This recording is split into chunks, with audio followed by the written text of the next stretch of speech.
예, 안녕하세요. 또 하루 시작해 보도록 하겠습니다. 우리 오 목사님 제일 먼저 들어와 계시는데 우리 고영성 목사님, 우리 제주도 안녕하세요. 아마 고영성 목사님 잘 모르시는 분도 계실 것 같은데요. 제주도에 계시는 통합청 목사님이십니다. 우리 제주도 목사님, 우리 기도 좀 해주시기 바랍니다. 기도하시고 시작하도록 하겠습니다. 하나님 아버지, 오늘도 저에게 생명을 주시고 또 하루를 시작하게 해주심에 감사를 드립니다. 아멘.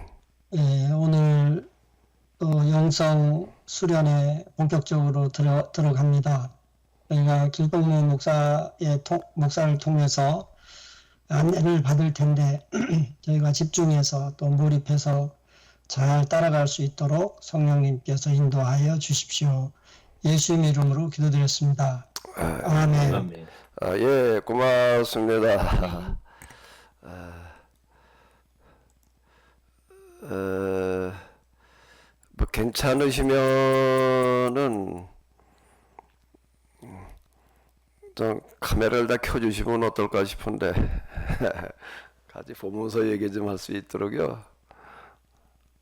괜찮으시면은 뭐 괜찮으시지요? 카메라 좀 다 켜주셔서요. 우리 서로 보면서 얘기 좀 하자. 이게 나 혼자 그냥 카메라만 쳐다보고 얘기를 하려니까 이게 쉽지를 않아요. 그래서 화면이긴 하지만 그래도 얼굴 다 보이잖아요. 뭐 이게 쳐다보면서 얘기를 하는 게 좀 나을 것 같습니다. 영성 훈련 하시는 분들도 어렵지만 인도하는 사람 입장에서도 제일 힘든 겁니다. 이건 피하고 싶은 어떤 그런 건데요. 세미나는 그냥 되는 대로 설명하고 끝나는 거지만은 영성 훈련은 끝나는 게 아니잖아요. 이거 삶을 이끌어내야 되는 게 돼가지고도 사실 굉장히 어려운 겁니다. 제일 어려운 거라고 얘기를 할 수가 있는데요. 영성 훈련 그러면은 곧 다른 말로 바꾸면은 뭐가 있을까? 영성 훈련을 다른 말로 바꾸면은요.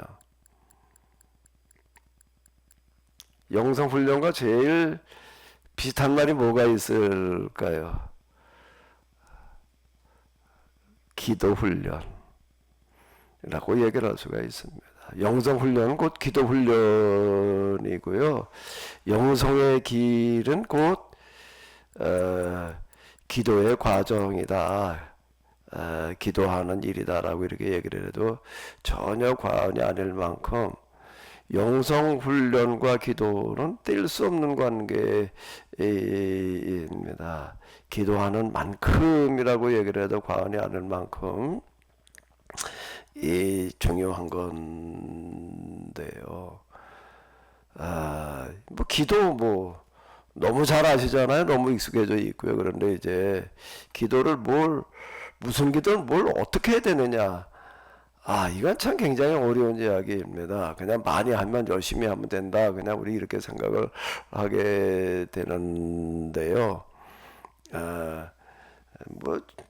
저도 지금 이런 얘기하지만 사실 저도 똑같았습니다. 기도 좀 해야 되는데 그냥 못해. 그냥 열심히 못해서 더 많이 해야 되는데 늘 이러고 있었는데 어느 분야에서든지 이게 뭐냐, 뭘 어떻게 해야 되느냐라고 하는 걸 알려고 한다면은 그래도 그 전체를 웬만큼 보고 난 다음에 가가지고 가능한 거 같습니다. 제가 전에 혼자 영어를 독학을 한 적이 있었는데요. 엄청 고생을 했습니다. 진짜 문자 그대로 독학하게 방에서 그냥 책 하나만 가지고 이제 씨름을 하는데 누구한테 물어볼 수도 없고 요즘은 인터넷이라고 한 게 있어가지고 혼자서도 얼마든지 할 수가 있는데요. 뭐 영어 사전이나 알아가지고서 그냥 이렇게 공부를 하는데 굉장히 고생했습니다. 무엇 때문에 그렇게 고생을 했냐라고 하게 되면은 어디가 중요한지, 그 중요한 부분은 뭘 어떻게 되는지 모르니까 이게 그냥 처음부터 끝까지를 다 가지고 씨름을 해야지 되는 거예요. 그 영어를 혼자 공부하는데 엄청 고생을 했어요. 제일 고생한 게 그 투부정사라고 하는 거 있습니다. 뭐 투 플러스 동사의 원형 뭐 그러는 건데 그 중에서도 뭔가 하면 부사용법의 7가지인가가 있는데 이게 투부정사라고 하는 게 뭔지를 모르니까 그냥 투 플러스 동사의 원형 해가지고 너 명사용법, 형용사용법, 뭐 부사용법 그래가지고 하는데 명사용법하고 형용사용법은 대충 그래도 파악이 되는데 이 부사용법으로 넘어가니까 7가지나 있는데 이제 여기가 쉽지를 않더라고요. 그 중에서도 7가지 중에서 이제 원인과 이유라고 하는 게 있는데, 이게 뭐가 원인인지 뭐가 이유인지 이 구분이 안 되는 거예요. 어쨌든 그걸 다 해야 되는 줄 알고 엄청 씨름을 했습니다. 그걸 가지고서요. 이게 원인과 이유를 구분을 하느라고요. 허다 안 돼가지고 제가 그때 방송통신 고등학교 어제 출석하고 있을 텐데 저 재물포 고등학교 가서 이제 우리가 그 출석 수업을 했어요. 그 영어 선생님한테 내가 편지를 썼어요. 이 투부정사 이 부사용법 중에서 원인과 이유가 도대체 구분이 안 되는데 뭘 어떻게 해야 되는 겁니까? 하고 꽤 그래도 좀 신경 써가지고 편지를 썼습니다. 도무지 모르겠는 거예요. 이걸 아무리 해도 거기서 시간을 많이 까먹었는데 그 답장이 오기를 기다렸는데 가만히 있죠. 어떻게 되나? 한 50년 됐는데 아직 답장이 안 와. 아직 답장이 안 오고 있습니다. 이게 아주 문자대로 다 이렇게 하려고 하다 보니까 이게 어디가 중요하고 뭘 해야 되는지를 모르는 거예요. 뭘 어떻게 되는지를 모르니까 그냥 이 독학이라는 게 어려운 게 그런 겁니다. 또 저는 팔자가 독학팔자여가지고서 또 이제 컴퓨터도 이제 좀 뭐 나오더라고요. 사무기기 쪽에 좀 관심 있어가지고 타자기 쓰다가 게시 타자기 쓰다가 전동 타자기 쓰다가 뭐 그 다음에 이제 워드 프로세서라는 거 나오다가 그다음 컴퓨터로 넘어가더라고요. 그 컴퓨터를 이제 보급하기 아주 초기 XT를 보급할 때쯤인데요. 이제 좀 컴퓨터는 좀 배워야 되겠다 싶어가지고 뭐 학원을 갔습니다. 뭐 컴퓨터가 없으니까 혼자 뭐 어떻게 할 수도 없고 학원을 갔더니 이제 뭐 책을 두꺼운 걸 하나 주더라고요. 도스라고 하는 MS 도스 이래가지고서 이제 이걸 주는데 한 500페이지도 넘었던 것 같아요. 왜 500페이지도 그렇지만은 크기는 A4 사이즈 한 500페이지가 되는데 이제 가르치는 친구가 앞에서부터 그냥 뭐 도수가 뭔지에 대한 설명도 명확하게 없고 그리고 도수를 설명하기 이전에 하드웨어와 소프트웨어 이런 걸 좀 설명을 하고 했었어야 되는데 뭐 그런 거 없이 그냥 뭐 컴퓨터 하려면 도수를 해야 된다 이러고서 그냥 도수를 가르치는 거야. 그 첫 페이지부터 그냥 가르치는데 그거 뭐 완전 용어가 생소하니까 컴퓨터 학원에 가니까 그래도 안양권에 컴퓨터 학원이 한 군데밖에 없었어요. 거기서 컴퓨터라는 걸 생전 처음 다뤄보면서 이제 뭘 이렇게 하는데 뭐 키보드는 이제 타자기하고 타자기 썼었으니까 그건 어렵지가 않은데 어쨌든 엄청 고생을 했습니다. 나중에 가서 이렇게 보니까는요 MS 도스 가르치는 사람이 왜 이 모양으로 가르쳤나 라는 생각이 들더라고요. 근데 초기 단계니까 컴퓨터 가르치는 강사가 없어요. 그러다 보니까 이 친구가 어떤 친구가 젊은 친구였는데 20대 아마 21, 2나 됐던 거 그때 나보다 한 두세 달 먼저 배운 사람이에요. 그러니까 이 친구가 아직 컴퓨터가 뭔지 도수가 뭔지를 정확하게 다 이해를 못하는 거예요. 그리고도 그냥 무조건 앞에서부터 순서대로 해놓으니까 그거 한 600페이지 되는 놈목을 그냥 다 하느라고 엄청 고생을 했습니다. 나중에 가서 보니까 그 중에서 써먹을 수 있는 건 몇 개밖에 안 되는 거예요. MS 도서라는 게 뭔지를 충분히 설명을 하고 그 중에 많은 게 있는데 실제 써먹을 땐 뭐 이러이러한 거다 이 배치와일 같은 걸 만드는 거 뭐 기타 등등 이제 이런 거나 좀 집중적으로 가르쳐줘야 되는데 이 친구도 뭐 이제 도수를 배우면서 도수를 가르치니까 이게 지금 도대체가 그냥 생짜로 하는 거예요. 이게 참 어려운 얘기더라고요. 뭘 가르치려면은 그 분야에 대해서 다 알고 나서 가르쳐야지 배우는 사람이 고생을 안 합니다. 이 영성수련이라는 게 어려운 거는요. 영성수련은 사람이 할 수 있는 것 가운데에서 제일 어려운 것 같아요. 금방 말씀드린 대로 영성을 가르치고 특히 훈련을 시키려고 한다라고 하게 되면 영성 전반에 대해서 알고 있어야 된다는 얘기가 되는 건데요.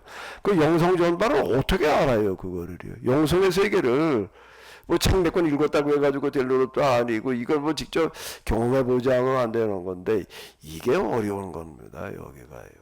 기도라고 하는 것도 이제 이게 영성 훈련, 영성의 길에 있어 뗄 수 없는 어떤 이런 건데요.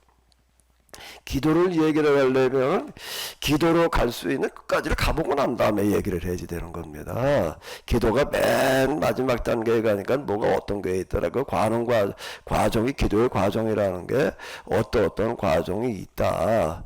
이거를 직접 경험해 보지 않고서 기도를 얘기를 하게 되면은요, 기도를 하라고 그러게 되면 이게 소경을 인도한다는 식이 되는 겁니다. 컴퓨터라고 하는 것도 참 쉽지 않던데 컴퓨터는 그래도 좀 나은 거고 이게 기도는 영의 세계예요. 정신의 세계고 그 세계를 그걸 어디로 어떻게 끌고 가? 끌고 가는 사람이 이끌어가는 사람이 지금 여기서 지금 얘기하는 거가 기도라는 세계, 영성의 세계에서 뭐다라고 하는 거를 좌표를 정확하게 알고 여기서부터 출발을 해가지고서 이제 어떤 방향으로 어떻게 가야 된다. 이제 이걸 얘기를 해야지 되는데 이게 굉장히 어려운 얘기예요. 90년대 말에 우리나라에 그때 영성의 붐이 일어가지고 기도 영성 훈련한다는 데가 교계 신문 보게 되면 광고에 꽉 찼다라고 할 만큼 나왔습니다. 거기에 보게 되면 관상기도, 침묵기도, 무슨 훈련, 기도원이라는 게 이름이 없어져 버렸어요. 다 영성훈련으로 바뀌어 버렸습니다. 성령운동이라는 말도 없어져 버리고 다 영성운동으로 바꾸고 이제 그 정도로 그냥 그때 붐이 일어났는데 근데 침묵훈련, 관상훈련, 기도 이렇게 얘기하는 데 가보게 되면요. 그 가르치는 사람이 침묵기도를 모르고 침묵기도를 말을 하는 거예요. 관상이라고 하는 거를 관상기도를 훈련을 시킨다고 그러는데 아니 관상 안 해본 사람이 관상 훈련을 하면 그거 어떻게 그게 제대로 될 수가 있어요. 저도 한 2년 동안 어디 좀 이렇게 어쨌든 내 경험하고 난 다음 이야기인데요. 그래도 누가 하는 분이 있다고 그래가지고 저 가서 배우자 그러고 한 2년을 이렇게 다녔는데 관상 무슨 영적인 세계 마귀와의 뭐도 다 끝났고 어쩌고 이래가지고서 가서 좀 배우자 그러고 가는 나중에 가서 보니까는요 이분이 직접 경험으로 배우는 게 아니라 책으로 그냥 읽은 사람이에요. 그래서 우리 다른 말로 얘기를 하면 학습 공부를 한 것일 뿐이지 경험은 해본 게 아닌 거예요. 지금 돌이켜놓고 보게 되면 고생만 엄청 시켰어요. 뭘 철저하게 열심히 아주 그 환대법으로다 그분도 우리들 그 수련시키느라고 돈을 어마어마하게 썼습니다. 진짜 기도도 그렇고 그 주인비도 그렇고 어마어마하게 많이 했고요. 내가 그 부분은 정말 눈물겹도록 고마운데요. 눈물겹도록 고마운데 결국 제일 중요한 거는 뭔가 영성의 세계를 모르는 거예요. 그리고 그분들 수녀 출신이니까 이제 수녀원에서 하던 어떤 이런 것들 이제 이걸 가지고서 그냥 환대법을 가지고서 이렇게 생일 누가 맞았다 그러면 생일 선물도 그냥 그 사람에게 맞는 건 최고 수준을 갖다가 어떻게 하고 이제 이런 식으로다가 이렇게 해야지. 정작 제일 중요한 거 나중에 이제 좀 시간 지나가면서 보니까 영성의 세계를 즉 경험하지를 못한 거예요. 본인도 엄청 고생을 했고요. 아이고, 저도 이렇게 보게 되면 그분이 요구하는 대로 하려고 그러게 되면 한 줄 내내 다 집어치고 그건 하고 있어야 될 정도로다가 이게 뭐 해오라는 게 뭐 하라는 게 많아요. 지금 돌이켜 놓고 보게 되면은 뭐 그런 거 하는 것 가운데서 이제 어떤 여러 가지 말에 도움되는 부분이 뭐 없지는 않았겠지만은 정작 중요한 거는 도움되는 부분들이 있었지만 진짜 그게 영성 훈련인가라고 할 때는 전혀 아니었다라고 이렇게 생각이 드는데요. 자, 이제 영성 훈련은 그건 무슨 훈련과 같다고요? 기도. 기도 없이 영성 훈련은 될 수가 없습니다. 그건 뭐 영성 훈련은 곧 기도다. 기도한 만큼이다. 이렇게 이야기를 할 수가 있는데, 자, 기도 뭐 우리가 너무나 잘 알고 있죠. 저도 22살 때 회심하고 나서 나름대로 기도를 한다고 꽤 씨름을 했어서 뭐 기도 뭐 이런 거지요. 나름대로 뭐 좀 안다고 생각을 했었는데 그 안다는 생각이 그게 문제인 거예요. 기도 좀 해봤다는 게 문제더라고요. 돌이켜 놓고 보니까는 전혀 기도한 게 아니었고요. 하기는 했지만은 정말 열심히 나름대로 한다고 그랬지만은 완전 잘못한 거였고요. 잘못한 거였고요. 이야, 이걸 참 내가 그걸 기도라고 하고 있었는가. 그러면서 드는 생각이 하마터면 평생 동안 목사 노릇하면서 기도가 뭔지 모르고 그냥 뭐 그저 열심히 그냥 많이 해란 말이야. 그냥 그러면 하나님께서 응답하신다. 근데 이딴 소리나 들어놓을 뻔했단 말이야. 내가 제일 아차 싶더라고요. 자, 그리고 기도로 들어가 보도록 하겠는데요. 자, 기도를 얘기를 할 때, 그러면 이제, 제일 먼저 뭐부터 얘기를 해야 될까요? 기도를 얘기를 하려면은요. 제일 먼저 뭐부터 얘기를 해야 될까? 여러분, 나름대로 뭐다 하실 수 있는 얘기들이 있을까요? 아마 기도에 대해서들을요. 근데 이제, 쭉 기도의 그 과정 기타 등등을 겪어보고 나니까 지금쯤 와가지고 또 이제 몇십 년 지나서 이제 쭉 세미나 뭐 20여 년 이상 하고 이제 이쯤에 와서 돌이켜 놓고 보니까 이제 나름대로 조금 정리가 됐습니다. 제가 중간중간에도 뭐 수시로 이렇게 말씀을 다 드렸던 건데요. 다시 이제 거기다 초점을 맞춰가지고 다시 이제 정리를 해본다면은 하나님께서는 기도에 틀림없이 응답하신다는 겁니다. 어떻게 하신다고요? 기도는 나 혼자만의 행위가 아니에요. 기도는 내가 하지만 기도를 들으시는 하나님이 계시잖아요. 그러니까 중요한 거는 내가 기도를 했느냐 안 했느냐 어떻게 했느냐가 중요한 게 아니라 기도를 들으시는 하나님께서 어떻게 해주시느냐가 중요한 건데, 어쨌든 저는 이렇게 얘기하고 싶어요. 하나님께서는 어떻게 하신다고요? 기도에 틀림없이 응답하신다.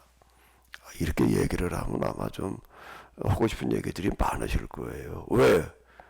왜요? 나름대로 다 기도들을 하셨지요? 그래서 다 응답을 받으셨나? 응답을 받고 계시나? 그런 의문이 좀 많을 거예요. 오늘 기도해 주신 우리 제주도 목사님. 네네. 지금 이 말에 대해서 어떻게 생각하세요? 하나님께 기도에 틀림없이 응답하신다. 틀림없이라는 말을 다른 말로 바꿀게요. 100% 응답하신다. 자, 그러면은 어떻게 동의가 좀 어떻게 돼요? 본인의 목사님의 경험에 비춰서 놓고 보면 만족하지 못하죠. 제가 원하는 그런 것이 다 충족됐다고 생각되지 않습니다. 자, 다 아마 나름대로 기도하시는 제목들이 있으실 텐데 기도를 나름대로 하셨지만은 거기에 응답됐다라고 느껴지는 거가 어쩌다 있거나 거의 없거나 아마 그러시지 않을까 싶은데 제가 잘못 생각하고 있나요? 뭔 소리야? 난 기도하는 것보다 다 응답받는데. 그렇게 생각되시나요? 어떤가요? 자, 기도하면서 겪는 고민, 기도해도 응답이 안 된다는 겁니다. 쉽지 않은 거예요. 그러면 이제, 이 기도를 뭐 좀 더 해야지, 많이 해야지. 내가 좀, 더 열심히 안 해서 그래. 뭐 이제 이렇게 생각하게 되는데, 제가 이제 쭉 기도의 과정을 겪어 나가면서 이렇게 보니까는요, 하나님께서는 기도에 응답을 하시는데 응답하시는 방식이 내가 기대하는 거고 조금 달라요. 응답하시는 방식이 조금 달라요. 응답은 100% 하시는데 뭐가 다르다고요? 기도에 응답하시는 방식이 달라요. 그 방식이 다른데 기도하는 사람한테는 어떻게 다가오나 하면 대부분이 하나님께서 응답하신 기도가 응답되고 있다고 느껴지지가 않는 거예요. 응답이 안 되고 있다고 느껴집니다. 그 응답이 안 된다고 응답을 언제나 하시려냐? 뭐 저 의정부 쪽으로 가다가 보니까 지금 거의 있나 모르겠네. 뭐 응답산 기도원 뭐 크게 아주 그냥 그 순환 유곽순환 지나면서 그 보이게 써놨더라고요. 그 응답 받을 사람 여기로 와라 아마 그런 뜻인 것 같은데 응답산 기도원. 기도에 응답하시지 않은 게 응답입니다. 자, 뭐라고요? 기도에 응답하시지 않은 게 응답이에요. 아니, 그게 무슨 소리야? 그게 응답하시지 않은 게 응답하시지 않은 거지. 응답하시지 않은 게 응답이냐? 이게 무슨 뜻이냐? 라고 하게 되면은, 여러분들이 기도를 하실 때, 우리가 기도할 때, 응답이 안 되는 거는요. 그게 왜 응답이 안 된 게 응답이냐? 무슨 뜻일까요? 오 목사님, 응답이 안 된 게 응답이라는 게 무슨 뜻으로 느껴져요? 말장난 같아요? 응답 안 될 만한 기도를 했기 때문에 응답이 안 되는 것이 응답이지 않을까? 뭐라고요? 응답이 안 될 만한 기도를 했기 때문에 응답이 안 될 만한 기도를 해서 네. 그럼 응답이 안 된 거지 그 응답이라고 얘기할 수는 없잖아요. 기도를 잘못해서 응답이 안 될 만한 기도도 근데 응답이 안 됐다는 얘기고 근데 저는 이렇게 얘기를 하는 거예요. 하나님께서 틀림없이 기도에 응답하시는데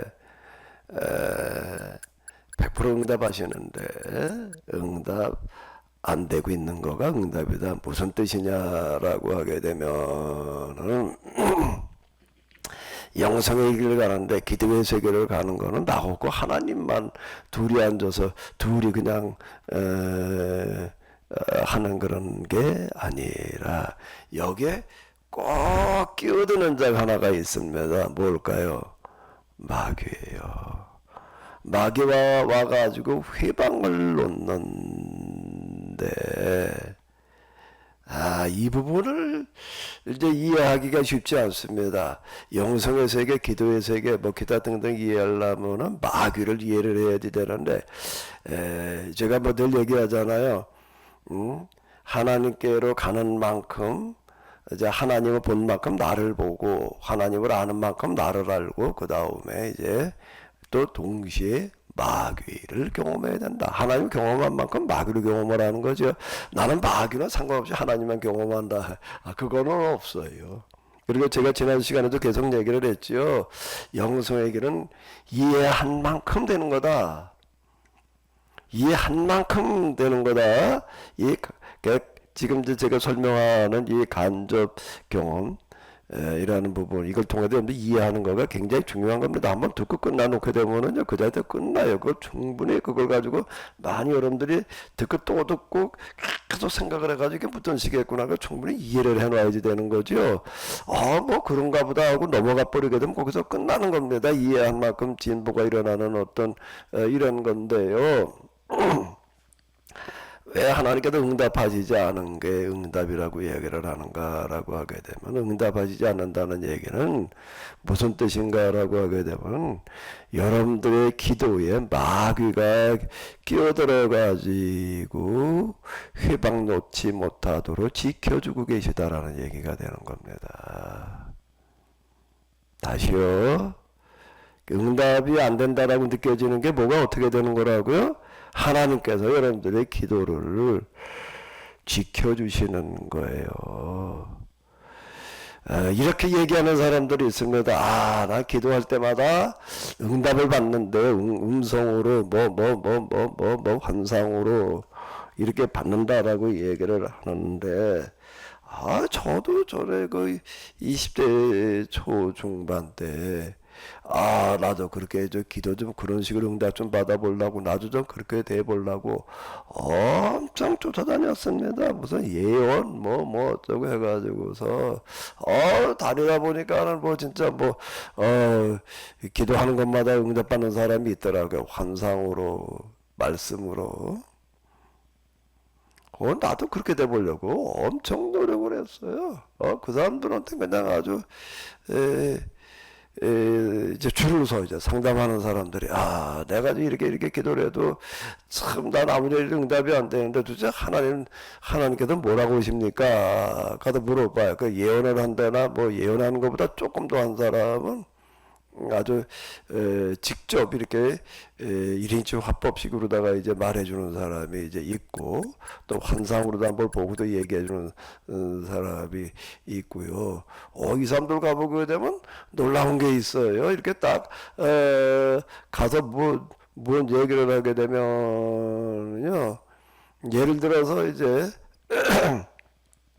누구 어떤 사람이 있는데 어쩌고 저쩌고 얘기를 하게 되면은, 그 사람에 대해서 실험 중계를 하는 사람이 있었어요. 그 사람이 지금 어디에서 뭐 하고 있다, 누구하고 지금 무슨 얘기를 하고 있는데, 대화를요 도청기 가지고 듣듯이 들으면서 전달해 주는 사람이 있어요. 그러니까 야 대단하다 이제 그러고 이제 쫓아다니죠. 그러니까 거기가 저 상담자가 이제 몇십 명이 줄로 늘어서 있고 이제 그런데, 나도 저런 능력 좀 받아보자 이래가지고 엄청 시험을 했는데 안 되더라고. 나중에 가가지고 제가 이렇게 보니까, 그때 응답이 안 된 게 응답이었다. 제가 그래서 하는 얘기예요. 예언으로 무슨 환상으로 또는 말씀보다 그냥 사안마다 다 듣는다라고 하는 거는 거의 하나님께서 하시는 일이 아니라 마귀가 하는 경우가 대부분이라고 하는 겁니다. 마귀의 장난이에요. 그게 능력이라고 그냥 은사라고 그랬었는데요.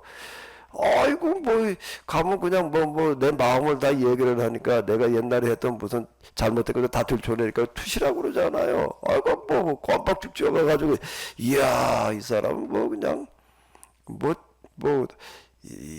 그러니까 그냥 뭐라 그럴 수가 없었는데, 영성의 세계로 쭉 거쳐가서 보니까 그게 아니었다. 마귀의 장난이었다는 겁니다. 그게 성령은 그렇게 일하시지 않더라는 거예요. 성령께도 일하시는 건 그런 방식이 아니더라라고 하는 건데, 응답하시지 않는 거가 응답이라고 하는 거는, 내 기도대로 그냥 응답이 되고 어쩌고 저쩌고 이렇게 되면 그게 응답이라고 하는 것 자체가 하나님 응답하실 수 없는 기도인데, 그거에 대해서 응답하는 자는 마귀예요. 마귀가 대신 응답하는 경우들이 허다합니다. 그러니까 응답 받았다고 생각을 하는 거예요. 어디 교회를 어디 가서 개척을 해야 되나 하고 많이 기도를 해. 많이 기도하다가 어디 가서 이렇게 보니까는, 어제 저녁에 무슨 꿈을 꿨는데, 꿈에서 본 거고 비슷해.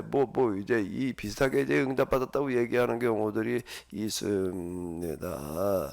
그게 진짜 하나님께서 응답하신 것인지 한번 따져봐야 될 얘기예요.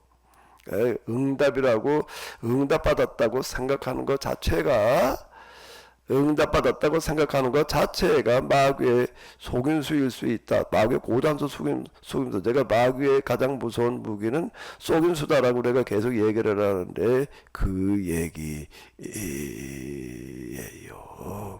내가 그동안 우리가 많이 기도를 했지만 응답이 안 되고 있는 거가 하나님께서 그래도 나를 버리지 않으시고 나를 지켜주셨다. 이렇게 이해하시면은 되겠습니다. 오 목사님 뭐 손을 든 것 같은데. 예, 목사님 말씀에 공감하면서 드는 생각이 개인의 기도의 어떤 제목이라 개인의 기도는 뭐 그렇게 이해할 수 있을 것 같은데요. 공동체나 혹은 사회나 이런 좀 그 개인이 아닌 그런 기도 내용들도 사실은 많이 있는데 그런 기도들이 응답되지 않는 것에 대해서는 어떻게 좀 이런 흐름에서 설명을 할 수 있을까요? 네, 그것도 이제 제가 좀 설명을 할게요. 이렇게 간단하게 얘기가 나왔으니까 그런데요. 그런 큰 기도 같은 것들은 또 뭐가 있나 하면 기도에 양이 차야 되는 겁니다. 양이 차야 되는 부분도 있는 거고 이제 뒤에도 설명을 할 거예요. 그건 조금 이제 뒤에 가서 또 얘기를 할게요, 목사님. 자, 이제 다시 얘기를 하는데요. 하나님께서 우리에게 베풀어 주시는 가장 큰 은혜가 무엇인지를 잘 모릅니다. 그 영성의 세계 전반을 이해하고 있지 않으면요, 기도할 때 하나님께서 우리에게 베풀어 주신 가장 큰 은혜는 응답이 안 되고 있는 게 은혜다.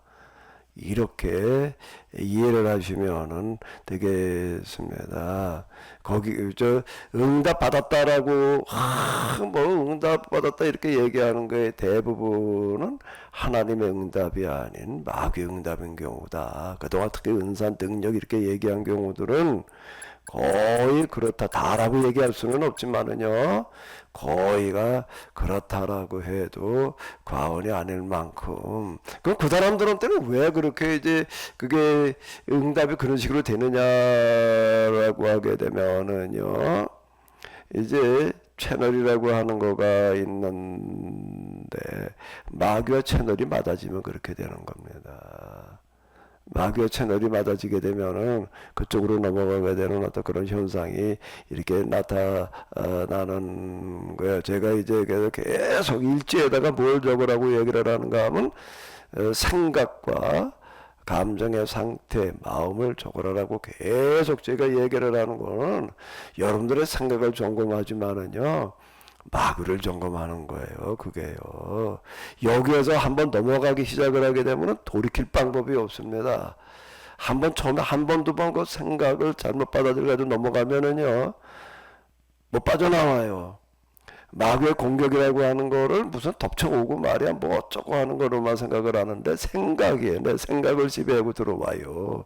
그러니까 그 사람은 나는 마귀에게 실현당하고 있다 어쩌다는 걸 전혀 생각질 못하는 거예요.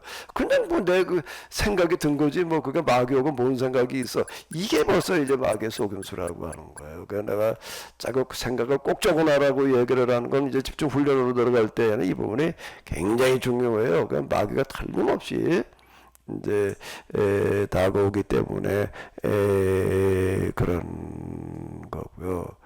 그러면 하나님께서는 어떤 방법으로 그럼 우리의 기도를 응답하시느냐라고 할 때에 어떤 방법으로 응답하시는가라고 하게 되면 하나님께서 응답하시는 방법을 이해를 해야 되는데 일일이 사사건건 이렇게 해라 저렇게 해라라고 기도할 때마다 알려주시는 방식으로 응답하시지 않는다는 겁니다. 다시요. 아주 자질구레한 거 뭐 이런 거 하나하나를 이렇게 해라 저렇게 해라라고 알려주시는 방식으로 응답하시는 게 아니라는 거예요. 예를 들어서 내가 어디다 교회를 개척을 할 거냐, 또 내가 수험생이 학교를 가는데 내가 어느 학교를 갈 거냐, 기도해가지고 응답받아가지고 하나님께서 원서 내라는 대로 내겠다, 이러고 기도를 한다고 생각을 해보세요. 하나님께서 그 기도에 응답하실까라고 해요. 그건 응답하실 수 있는 기도.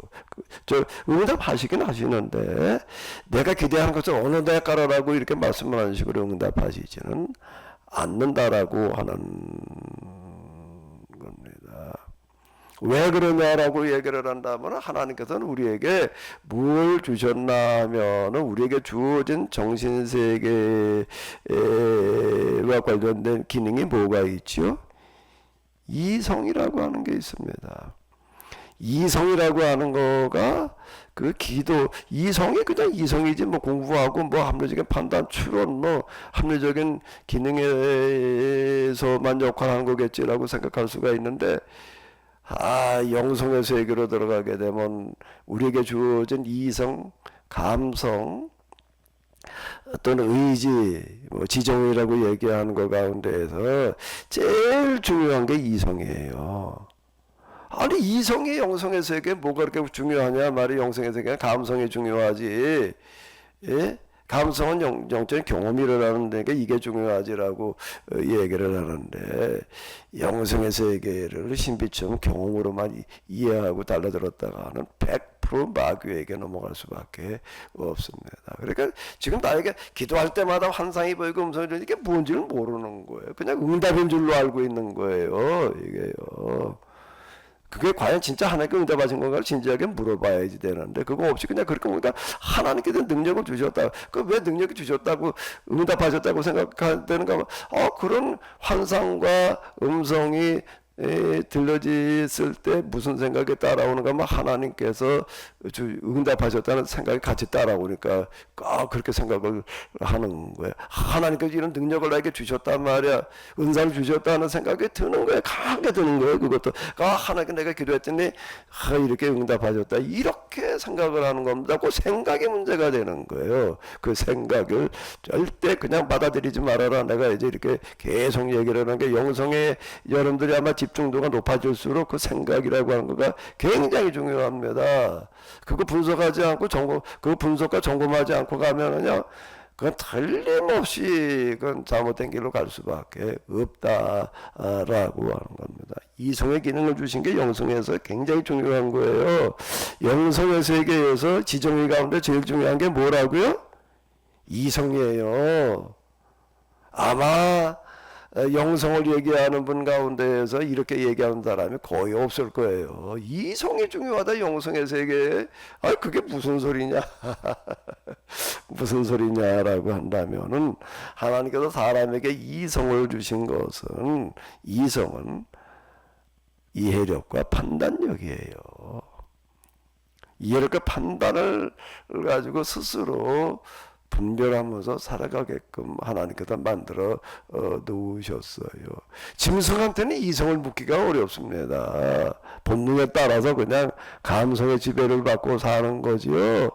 짐승한테 이성을 가지고서 뭐 어쩌고 저쩌고 뭐 교양 뭐 이렇게 얘기를 하는 거 이성적인 어떤 그런 활동과 많이 관련이 있는 건데 짐승한테 그런 걸 기대할 수가 없습니다. 사람에게만 기대할 수 있는 거예요. 그러니까 하나님께서는 우리에게 어떻게 살게 하셨는가라고 하게 되면 이성이라는 기능을 주셔가지고 이성이 없다면요 본능에 따라서 좋은 대로 그냥 따라가는 거예요. 그냥요. 근데 이성이 있어가지고 본능대로 따라가면 안 되잖아요. 이게 해도 되는 건지 안 되는 건지 스스로가 분별을 하고 판단을 내려야지 되는 거죠. 우리의 많은 부분은 하나님께서 어떻게 하라고 말씀하시는가 하면 야 그건 나한테 다 응답받아가지고 해라라가 아니라 네가 알아서 해결을 해라. 알아서 네가 살아봐라. 그 얘기예요. 제가 이제 이런 거 얘기할 때 꼭 들었던 예화가 이제 있는데 전에 뭐 어디 이제 TV에 보니까 누가 상담을 어떤 여자가 이제 이렇게 한 그런 얘기를 보면서 참 이게 이거하고 너무 적절하다라고 생각 들어가지고 제가 이제 뭐 더 적절한 게 생각이 안 나서 이제 이걸 가지고 주로 얘기를 하는데 어떤 여자가 결혼을 했어요. 그런데 뭘 상담을 하냐면 나 이 남자하고 도저히 못 살겠다는 거예요. 근데 왜 못 사느냐라고 해서 스펙을 보게 되면은 여자도 물론 저 인류대 출신이지만 남편도 아주 인류대 출신이에요. 공부를 잘해도 뭐 직장도 꽤 괜찮은데 이렇게 다녀요. 근데 못 살겠다는 거예요. 그 왜 못 살겠다라고 하느냐? 도대체 스스로 하는 게 아무것도 없단 말이야. 뭐 하나 할 때마다 어떻게 하는가 하면 결혼을 해가지고 그러고 있으면서도 엄마한테 전화를 해가지고 어떻게 해야 되느냐라고 꼭 물어가지고 해결을 하려고 그런다는 거예요. 이 사람, 그 남편은 어떤 사람인가 하면 그냥 공부만 할 줄 아는 거야. 하고 엄마가 그냥 어찌빨아가지고 이러고 그러고 있는데 그 남편 얘기하는 걸 보니까 이러더라고요. 대학을 다니는데 대학 다니다가 이제 뭘 차를 타러 나가는데 차를 어떻게 놓치는 거야. 차를 놓쳤으면 다음 달 타든지 뭐 어떻게 전철을 놓치면 버스를 타든지 뭐 그래야 될 거 아니에요. 그걸 엄마한테 전화해가지고 엄마 나 지금 차 놓쳤는데 어떻게 해야 돼? 그러니까 뭘 어떻게 해라. 이래가지고 나가는 거. 아주 어렸을 때 그게 길들여져 가지고서는 아니 어디 전철을 타야 되는지 버스를 타야 돼 택시 타야 되는지 스스로 판단을 못하고 엄마한테 전화를 해가지고서 물어봐가지고 결정을 하는 이 식인 거야. 그러니까 뭐 옷을 뭘 하나 살려고 하더라도 또 전화해가지고서 뭐 무슨 옷을 어떻게 사야 되냐 말이야. 이게 연하무 살 때라고 한다면 몰라도 이게 지금 나이 30이 넘어가지고서 그러고 있으니까 여자가 뭐 도대체 더 이상 못 살겠단 말이야. 똑같은 얘기예요. 사람 우리가 어렸을 때는 엄마가 그냥 젖을 먹여야 되는지 이유식을 엄마가 다 알아서 하는 단계가 있는 거고 유학이에요. 유학이 조금 커갈수록 초등학교 입학시킬 때만 해도 처음에 데리고 댕깁니다. 입학식 날에 거의 같이 가잖아요. 그러고 나서 그 다음에 이제 어떻게 이렇게 왔다 갔다 해라. 스스로가 할 수 있는 영역을 넓혀주는 거지. 일일이 다 이래라 저래라 해가지고서 행동하게 하는 거는 아니잖아요. 하나님께서도 마찬가지예요. 제가 지금 어느 학교를 가야 되겠습니까를 기도해도 응답받아가지고 가겠다는 거는요. 똑같은 얘기가 되는 겁니다. 어느 학교를 가야 될 땐 내가 판단해야 되는 거예요. 내 점수라든지 내 취향이라든지 기타 등등 여러 가지 여건을 고려를 해가지고 내가 어느 학교를 가야 되겠구나. 이래가지고 선택을 해 그거를 기도해가지고 응답받아가지고 가겠다는 거 자체도 말이 안 되는 거고요. 입시철 되게 되면 그냥 교회고 저리고 다 그냥 입시와 관련된 사람들 이제 붐벼요. 그 기도들은 많이 합니다. 기도들은 많이 하는데 무슨 기도를 많이 할까?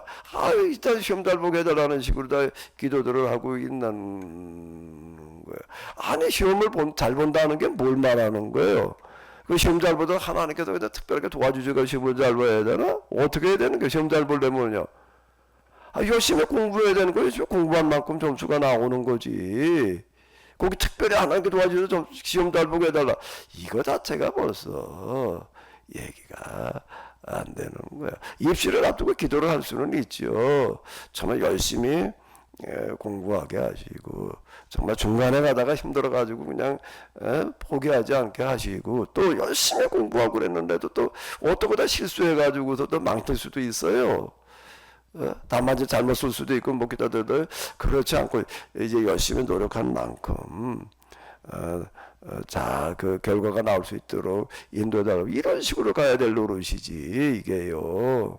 그러니까 많은 경우는 뭔가 하게 되면 기도해도 응답받아가지고 해야 될 일이 아니라 뭘 해야 되는 거라고요? 내가 스스로 올바른 판단을 내려가지고 결정을 해야지 되는 거예요. 그리고 행동해야 되는 거예요. 그거를 다 일일이 응답받아서 하겠다고 그러게 되면은요. 될 수가 없는 거예요. 어디다 교회를 개척해야 되겠습니까? 어디다 교회를 개척해야 되나? 어디다 교회를 개척해야 돼? 당연히 개척을 내가 하려고 교회 없는 데다 해야지. 생각을 해봐봐요. 교회 없는 데서 교체를 해. 교회 있는 데서 또 개척을 할 거야? 내가 기운이가 또 개척하겠다는 이 교회가 잘못하고 있으니까 내가 똑바로 할 거야. 여기 이단이 있으니까 그런다면 얘기가 되는 거야. 여기저기 교회가 그냥 수두룩한데 거기 가지고 나도 또 개척을 하겠다고. 아니 그게 어떻게 말이 되냐고요. 예? 그게 어떻게 말이 돼요? 한번 생각을 해봐봐요. 예? 교회가 없는 데 가서 개척을 해야 될 거 아니에요. 있는 데 가가지고도 그 틈바구니 속에 들어가서 또 개척을 하겠다고 말이야. 이게 뭐 어디 저 수도권에 이렇게 둘러서도 보게 되면 딱 서게 되면 최소한 교회가 눈에 10개는 들어와. 시야에 들어오는 게 10개는 아마 10개 넘는데도 수두룩해요. 한 건물에 두 개, 3개 들어가 있는 데도 있어요. 좀 큰 건물은요. 저 여기 제가 있던 지역의 얘기예요. 어떤 사람이 이제 주인한테 찾아가지고서 이제 세를 달라고 그랬어요. 지하를 세로 달라는 거예요.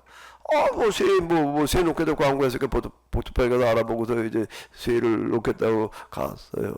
그런데 주인이 세를 못 놓겠다는 거예요.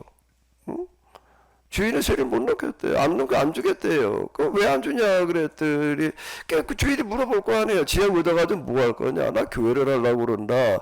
못 주겠다는 거예요. 그리고 교회는 교회가 싫어서 그랬는가? 아니에요. 거기 2층에 교회가 있거든요. 그 2층에 교회가 있는데 지하에다 또 교회를 하겠다고 그러는데 그걸 내가 어떻게 세를 주냐? 그 2층 사람은 뭐냐 말이야. 주인이 그렇게 말하는 거야. 근데 이제 그 찾아간 목사는 그거 상관없다 말이야. 그 내가 알아서 할 일이니까. 그리고 2층에 교회가 있는데 지하 또 얻어가지고 거기다 또 교회를 하겠다고 그러는 거예요. 자, 그 주인은 전혀 하나님도 안 믿는 사람이 신앙도 없는 사람이에요. 그 누가 올바르게 판단하는 거예요? 도대체가. 예? 담배가게를 하나라 하더라도요, 몇 배다 거리 제한이라는 게 있더라고요. 담배가게 바로 옆에 있는데 또 옆에다 담배가게 하겠다고 그러면은요, 허가를 안 해줘요. 최소한 얼마 떨어져야 된단 말이야. 제 감리교단의 법에는 뭐가 있는가 하게 되면 교회를 개척한다라고 옆에 감리교회가 있으면 최소한요 도시 그 한복판에서도 500m인가 1km인가 그 거리 제한이 있어요. 그 안에서는 안 된다 말이야. 옆에 교회가 있는데 또 개척을 하면 어떻게 해요? 교회를 개척하려면 최소한 없는 데가 더 개척을 하려고 그래야 되는 거예요. 근데 아무리 졸로 봐도 교회 없는 데가 없어. 그럼 어떻게 해? 그럼 둬야지. 내기가 잘못됐나? 한번 생각을 해봐봐요.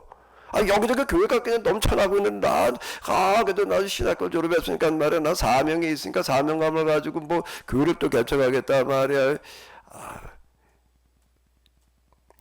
그런 건 너무 많이 봐가지고서 저한테 와서 상담한 사람이 몇 명 있습니다. 영성 어쩌고 저쩌고 저희 세미나 와가지고서 이제 그래도 조금 은혜를 받았대나 감동을 받았대나 그러면서 목사님한테 상담을 좀 하겠다고 뭔 상담을 하려고 그러나 그랬더니 신학교를 가겠대. 신학교를 가겠다고 그러는데 20대 청년이 와서 그러는 것도 아니고 나이가 지금 40이 넘었는데 그리고 신학교를 가겠다는 거야. 근데 그 중에 어떤 분은 또 이제 고등학교 졸업만 한 사람도 있어요. 제가 이제 쭉 들어보고 뭐라고 얘기를 해요. 어차피 나도 상담으로 왔어요. 난 가지 마라 그래요. 왜 가지 말아야 되느냐 이렇게 얘기를 하는데 신학교를 간다라는 건 신학이라는 학문은 세상에서 제일 어려운 학문이다. 이건 역사 철학하고는 차원이 다를 만큼 어려운 거고 신학을 한번 공부를 하려고 한다고 하게 되면 어마어마한 공부를 해야 되는 건데 그걸 어떻게 다 해낼 거냐. 우리나라에 루터 신학교가 있습니다. 루터 신학교의 그 교수로 루터 신학교니까 이제 독일 사람들이 주로 와 있고 그런데, 그 루터 신학교 다니는 사람 얘기 들어보니까 이렇게 얘기를 해요. 독일에서 온 교수들이 이렇게 말을 하는데요. 한국 사람들 신학 공부하는 거 보니까 다 천재만 불러다 놓고 공부시킨다. 그렇게 얘기를 한다는 거예요. 그런데 얘기가, 어떻게 신학을 4년에 공부를 하냐. 대학원까지 6년에 공부를 한다. 학부, 그리고 대학원까지 다닌다 그러면 6년인데, 6년에 신학을 공부한다. 공부시키고 있다는 거예요. 이건 한국엔 다 천재만 사는가 보다 이렇게 비꼰다는 거예요. 신학이라는 게 어떻게 6년 가지고 공부가 되냐 말이야. 최소 10몇 년 공부를 해야지 그게 되는 거지. 응? 그게 몇 년 공부해가지고서 그게 신학교 공부할 수 있는 거냐 이러고 이제 독일 교수들이 얘기를 하더라고 얘기를 하는데 그 제가 반대하는 거예요. 안 된다. 당시 그 나이에 가가지고서 그 공부를 어떻게 다 해야 될 거냐. 더더군다나 지금 이제 고졸이게 되면은 뭐 학력고사인가 예비고사였는데 이거 봐가지고서 그리고 그거 가야지 될 텐데. 그럼 그냥 뭐 그냥 그러고 돌아가요. 근데 나중에 보면 그렇게 내가 이렇게 가지 말아라고 해가지고서 안 간 사람 하나도 없어요. 다 갔더라고요. 다 조금 전에 목사 돼가지고 왔어. 그건 뭐 무슨 그 학력고사 그렇게 볼 것도 없이 그냥 학력고사 안 보고도 갈 수 있는 신학교가 많은 거예요. 그런 데 가서 공부했다는 거. 나는 그러는 거예요. 신학이라고 하는 거가 그렇게 지금 우리나라에 군소신학교도 많은데 거기 가가지고서 그렇게 신학이 제대로 공부될 수 있는 게 아니다. 어? 신학이라는 걸 공부를 하려고 한다면 자 죽고 살기로 진짜 그것만 공부를 해서 그걸 해낼 수 있겠냐. 난 반대를 했어요. 난 오히려 반대로요. 나는 반대로 어떻게 하는가 하면 신학교 갈 사람 난 찾아요. 나는 세미나를 시작하면서부터 찾았어요. 신학교 내가 좀 추천할 만한 사람이 있나 말이야. 그러니까 청년들 그래도 최소한 20대 아니면 30대 초반 중에서 정말 신학을 공부할 만한 사람이 있다라고 한다라고 하게 난 아주 강권해서라도 당신이 신학해라 내가 그렇게 얘기를 하거든. 왜 얘기를 해봐가지고도 신학이라고 하는 건 아무나 할 수 다 같다고. 신학교를 들어가도 졸업은 할 수 있을지 몰라도 신학을 공부한다는 거는요 머리가 따라주지 않으면 안 되는 얘기예요. 통찰력이라고 하는 게 상당 부분이 있어야 되는 거고. 그리고 거기에 성품도 또 어느 정도 따라가줘야 되는 어떤 이런 부분들이니까 모관한 사람이 어렵습니다. 이 분야는요. 그런 거 뭐 기타 등등 이렇게 봐가지고서 그래. 신학을 내가 넌 신학을 해라라고 얘기할 만한 사람 찾기가 참 어렵더라. 한 사람 만났습니다. 내가. 내 주변에 왔다 가는 그 사람들 가운데에서 한 사람 조금 나이 먹은 사람 몇 명, 한 서너 명 되는 것 같아. 예? 근데 조금 더 확대하게 되면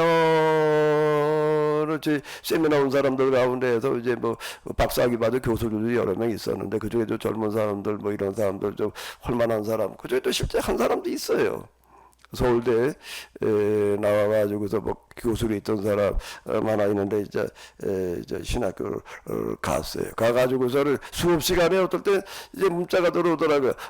목사님 내가 지금 무슨 수업을 듣고 있는데 목사님 그 책을 읽고도 세미나 듣고 나서 이걸 들으니까 너무 재밌단 말이야. 질문할 것도 너무 많고 뭐 어떻다 말이야. 뭐 이렇게 이제 문자 오는 경우들도 이제 있고 이제 그러는데 아니 신학 목사가 된다는 게 자, 이게 목사가 된다는 게 뭔지도 모르고 그냥 달라붙는 거고요. 나이가 40, 50대에서도 그냥 신학교 가서 목사 되겠다고 나오는 사람도 있는 거고. 그리고 나와가지고서는 뭐 교회를 개척을 한다는 뭐가 그래. 참 그렇게 난장판으로다가 교회를 개척을 해도 되나 그래? 예? 이게 말이 안 되는 거예요. 이게요. 말이 안 되는 거예요. 우리가 지금 말 안 되는 걸 가지고 말이라고 그러는 경우가 너무 많아요. 교육에 또 쌈박질 나가지고 찢어가지고 나가가지고도 저 바로 옆에다 갖다 개척을 하면서 또 그런데 저도 개척 예배 뭐 어쩌고 저쩌고 해가지고 갈 일이 있어서 가보게 되면 또 뭐 하나님께서 뭐 인도해 주셔서 여기다 교회를 개척하게 아니 뭐 그게 무슨 하나님께서 인도해 주신 거예요? 저렇게 싸워가지고 나온 거지. 하나님께서 그 싸워가지고 나가서 교회 개척하라고 그러시나 그래? 그러고도 하나님께서 어쩌고 저쩌고 떠들어대고 앉았는데 이게 말이 안 되는 거예요. 금세 기도해가지고 응답을 받았다 뭐 하나님께서 도와주셨다 떠들어대는데 이게 말이 안 되는 겁니다. 영성 훈련을 한다는 거 기도를 한다는 거 이런 것부터 청산하고 들어가야 되는 거예요. 이런 것부터 청산하고 들어가는 게 기도지. 기도 행위라고 하는 거야말로 하나님 앞에서 우리가 할 수 있는 가장 고차원적이면서 가장 고상한 거예요. 근데 그냥 아무나 갖다가 그냥 응답해 달라고 말해. 뭐 내가 어디 가도 교회를 개척해야 되겠습니까 말해. 여기저기 찾아다녀. 우리나라에 요즘 얘기 아니야 80년대쯤 돼가지고서 이렇게 보게 되면 교회를 개척하겠다고 개척할 만한 데가 없어요. 사실이요. 교회 없는 데가 없으니까. 제가 저 왕국교회라는데 이제 거기도 개척을 했는데 넌 그럼 어떻게 했냐라고 얘기를 한다라고 하게 되면은요. 신학교를 졸업을 뭐 이제 대학원까지 했는데 너는 원래 유학 가려고 그러고 있었지만은 뭐 이제 뭐 형편이 안 돼가지고 유학을 막 떠날 수 있는 여건도 안 되고 그리고 이제 있는데 저 학부 저희 때는 대학원 졸업하지 않아도 목회가 가능했습니다. 빠른 친구들은 학부 졸업하고서 이제 목회들 나가고 그러고 하는데 나는 목회를 갈 데가 없더라고요. 왜? 목회를 간다는 건 아버지나 누가 좀 특별하게 그때도 저 목회 자리가 모자랐으니까 나 같은 놈한테는 차례가 안 오는 거예요. 어떻게 하다가 또 누가 소개를 해요.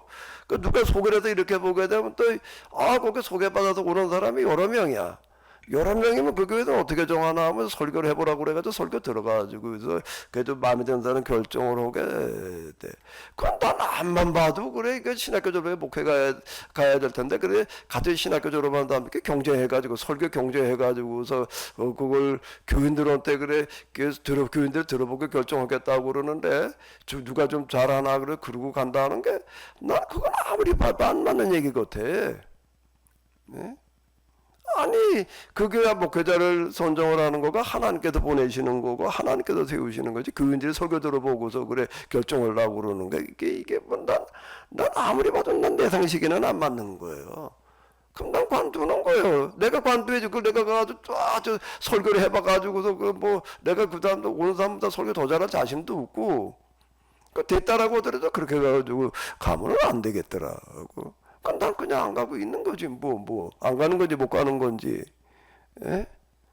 그럼 그러고 시간 지나가는 거야. 그럼 난 뭘 어떻게 해야 되느냐? 나는 신학교 갈 때부터 묻고 들어가는 거야. 하나님께 날 진짜 부르신 게 맞나? 하나님께 날 부르셨다는 걸 내가 어떻게 알아? 기도하다 보니까 음성이 들어도 환상이 들어도 그런 생각이 들어도 그건 내가 그러면서 그런 생각이 들었을 수가 있는 거지. 진짜 하나님께 부르셨는 거는 딴 얘기잖아요. 진짜 날 부르셨는지도 확인해 봐야 될 노릇이고 어쨌든 그 과정을 거쳐가지고 신학교까지 졸업을 하기는 했는데 그래도 나는 신학교 다니는 동안에 그래도 하나님께 나 신학을 하라고 그러셔서 했나 보다라고는 내 나름대로 그렇게 생각을 하는데 그 목회는 또 이제 얘기가 또 다른 거야. 자리가 없는 거야. 난 갈 데가 없어. 그럼 난 어떻게 생각을 해야 되나? 하든 말에 하나님께 부르셨는데 어떻게 하든지 해봐야지. 난 그렇게 생각 안 했어요. 정말로 하나님께서 나를 부르셨고 나를 신학을 공부시키셨다라고 한다면은 그러면 내가 하나님은 나를 누구보다도 더 잘 아실 텐데 나 같은 놈이 필요한 불러다 쓰시지. 내가 하나님의 일을 하겠다고 나서서 돌아다닐 수는 없는 게 아니 내가 무슨 사람의 일도 아니고 하나님의 일을 하겠다고 내가 어떻게 나서서 떠들어요. 내가 무언데 하나님 생각을 해봐봐요. 내가 무언데 하나님의 일을 하겠다고 나서요 내가요. 한번 생각을 해보라고요. 난 부름받은 종이야 말인가. 나는 하나님의 일을 이제부터 할 거야 그래가지고 그냥 교회를 어디 가서 개척을 해갔다고 이래가지고 쫓아다니는 걸 보면은 나는 좀 그럴 만한 자신이 없어. 나는 그렇게 진짜 하나님의 일을 할 만한 하나님의 종이라고 하는 생각할 수가 없는 거야. 나 같은 놈이 내가 무슨 하나님의 종이야? 내가 어떻게 하나님의 일을 하겠다고 그래? 그럼 그냥 있는 거지 그럼 그럼 어떻게 하기는 나 같은 놈아 신학 공부까지는 했지만은 하나님께서 실만한 자가 못해서 난 관두어야지. 당연히 내가 응? 난 아무 갈등이 없었어요. 그냥 볼이라도 몇 점 키워서 그냥 먹고 살면 되는 거지. 그거 목회를 내가 꼭 해야만 된다고 그렇게 내가 나서서 그러고 쫓아다녀야 되나 말. 그럼 나 가만히 있는 거예요. 그럼 하나님께서 필요하시면 불러다 쓰시지. 어쩌지 여기까지 왔습니다. 어떻게 하다니까 목회를 어떻게 하다가 이제 거기 아무도 저 집은 한 120호가 되는 마을인데 교회 몇 사람들이 와가지고 교회 개척하다가 전도가 안 되니까 그냥 다 나가버리는 그런 동네. 그래도 120호 되니까 그래도 여기도 교회가 하나 있어야 된다라고 생각이 들기는 하는데. 그러니까 여기가 과연 하나님께 날 보내시는 거 나 또 물어보는 거야. 하나님 진짜 날 여기 이 교회를 맡기시는 게 맞습니까? 난 확인하고 시작했어요. 이건 하나님께 맡기시는 게 맞다 말이야. 그래가지고 여기까지 왔습니다. 비록 교인은 하나도 없고 뭐 그런 데기는 하지만은 교인이 있느냐 없느냐가 중요한 게 아니라 목회하기 조건이 좋으냐 안 좋으냐 그 자리 찾으러 다니는 사람들 이런 사람은 꼭 조건 따지고 댕겨요. 여기다 교회를 개척하면은 교회 목회가 좀 뭐 교회가 성장이 될까 안 될까 말이야. 또 어디 교회가 소개가 나면 거기 교인이 몇 명이야 뭐가 어때 예산은 얼마고 뭐 어쩌고 저쩌고 그거 따져보고 가려고 그래요. 난 그거 하나님이 이러러 가는데 그걸 따지면 어떡해? 이게 정말 하나님께도 허락하신 거냐 아니냐가 중요한 거지. 거기 교인이 얼마나 교회가 크기가 얼마냐 말이야 뭐 어쩌고 저쩌고 이거 따져가지고서 그래 하나님이 일을 시작을 해야 되나. 그거보다 더 우선적인 거는 이게 하나님께서 과연 허락하시는 게 맞냐는 거를 확인해 보는 거가 더 중요한 거지요. 이런 거는 기도해가지고 응답 받아가지고 하려고 그래야 될 일이 아니에요. 내가 판단해야 될 노릇이지. 판단이 잘못되어 있는데 나는 그냥 신학교 나 사명자께 신학교를 가겠단 말이야. 40, 50대 가지고서도 그냥 가가지고 대충 그냥 어디 다녀가지고서 그냥 목사가 되겠다고 나오는 게 과연 이게 옳은 얘기인지 한번 스스로 물어봐봐요. 예? 내가 과연 지금 하나님께서 맡기신 일을 하고 있는 건지 또 물어봐야지 돼. 목회 쪽에만 지금 적용될 수 있는 건 아니에요. 이제 제가 제 예를 들어가지고 얘기를 하다 보니까 이제 이렇게 얘기가 되는 건데요. 이런 거는 기도해가지고 응답 받아가지고 해결할 노릇이 아니라 뭐라고요? 내가 스스로 판단을 해봐야지 되는 거예요. 그렇게 해야 되는 건지 말아야 되는 건지. 목회자가 없는 시대에 모자랄 때라고 한다면은요. 당신은 진짜 하나님 일을 한번 해봐라라고 이렇게 얘기를 할 수가 있어요. 없으니까 누군가가 해야 되니까. 진짜 힘들어도 안 하려고 그러니까 한번 해봐라 이렇게 얘기를 할 수가 있지만 지금 너무 넘쳐나가지고 난리인데 또 신학교 가란 말이야. 그건 나는 신학교 가는 사람들도 그렇지만 신학교 맨드는 놈들은 절대 그건 하나님 앞에 심판을 면하지 못할 놈들이야. 이건 뭐 여기저기 신학교를 만들어 가지고서 그냥 막 받아 가지고서 그냥 이게 완전 제가 제 눈으로 보기에는 불량품 제조공 대량 생산 체제를 만들어 놓고 있어. 이 교회라고 하는 데가 말이야. 예? 목사 불량품 만들어내는 대량 생산 체제를 만들어 놨어요. 지금 우리나라 신학교라는 이 신학교가 몇 개나 되는지 파악도 안 돼 도대체. 이게 무인가 신학교지로 수두룩하니까 우리나라 장로교단 미안한데요. 장로교를 예를 들어가지고 장로교단이 몇 개나 되는지 파악이 안 돼. 이게 교단 하나에 신학교 하나가 있어요. 교단을 하나 만든 사람은요 당연히 신학교도 만든다고요. 그러니까 도대체 신학교가 교단이 파악이 안 되는 만큼 신학교가 많아.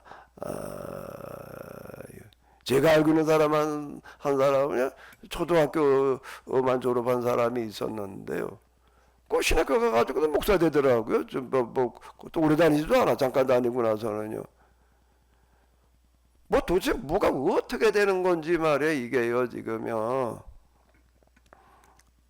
응답이라고 하는 거는요. 자, 다시 돌아가서요. 자질구레한 모든 일들을 그냥 내가 다 응답받아가지고 얘기를 하겠다는 거는 나이가 20, 30대 가지고서 오늘로 가면 내가 저녁을 뭘 해 먹어야 되지? 엄마한테 전화해. 엄마 나하고 저녁 뭐 해 먹어야 돼? 철이 바뀌어가지고 이제 여러 옷을 하나 사야 될 텐데 옷 사면서도 엄마한테 전화 걸어가지고 옷을 내가 뭘 사야 되지? 이게 10살, 20살이래. 20살만 해도 그게 그런데요. 결혼해가지고 나이 30이 돼가지고 그러고 있으면 같이 사는 여자가 도무지 못 살겠다는 거예요. 이게요. 그건 내가 알아서 해야 돼. 근데 진짜 중요한 문제 있을 수 있어요. 생사를 가르는 문제라든지 진짜 이러는 거 있을 때는 가도 진지하게 상담을 엄마 의견 들어가지고 이럴 때 엄마 아빠 의견 들어도 어떻게 하면 좋을지요. 그래가지고 할 경우가 있고 그럴 때는 그런 경우도 대부분 진짜 부모라고 한다면 이래라 저래라 그러지 않고요. 야 이러한데 그건 네가 나머지 네가 알아서 해라. 근데 제 애가 저도 애 둘 키웠는데 중학교 때까지는 그렇지만 많이 그랬지만 고등학교 간 다음에도 간섭이 좀 덜했고 그래도 좀 간섭했어요. 대학 간 다음에는 내가 일절 간섭을 안 하려고 그랬어요. 이제 나이가 20이 넘었고 대학생인데 이제 웬만한 거 알아서 해야지. 원서 낼 때쯤에 뭐 어쩌고 저쩌고 저 얘기도 같이 얘기를 하면서 그러고 해줘. 대학 다니는 동안에는 뭐 이렇쿵 저렇쿵